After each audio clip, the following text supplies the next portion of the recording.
байланысу керек өзіңнің ата-бабаңның рухымен. Ол әрине белгілі қағида. Ол туралы бәрі біледі. Көп адамдар қорқады ондай істеуге.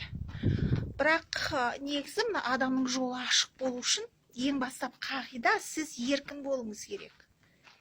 Еркін болғандағанда сіздің жолыңыз ашылады. Еркіндік деген ол еш нәрседен қорықпау, еш нәрседен үрейленбеу, және бәрін қабылдау, тарихыңды қабылдау, ұнамаған жерлерінде қабылдау керек. Сондықтан сіздер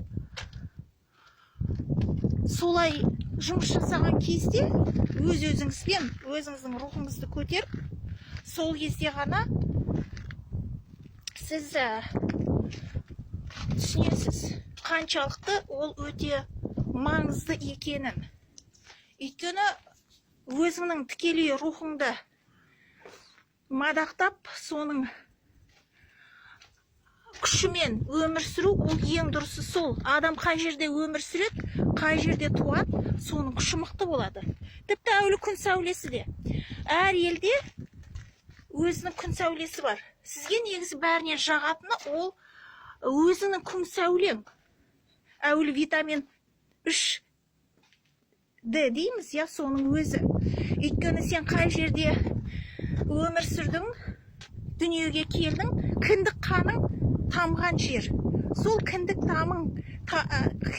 қаның тамған жерде сенің мәртебең өседі және күш қуат береді. Өйткені ол сенің жерің, сенің жер анаң өзіңнің. Неге әрғалы өзің тек қана жерін, ағашын, топырағын жақсы көреді?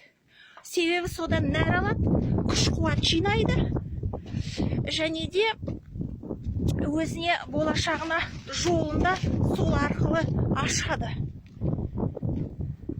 Сонда жолды сіздерге тек қана тылсым дүние ашады. Сіздер ойлайсыздар, тек қана мінекей осы дүние бар, осы дүниеден басқа еш нәрсе жоқ деп.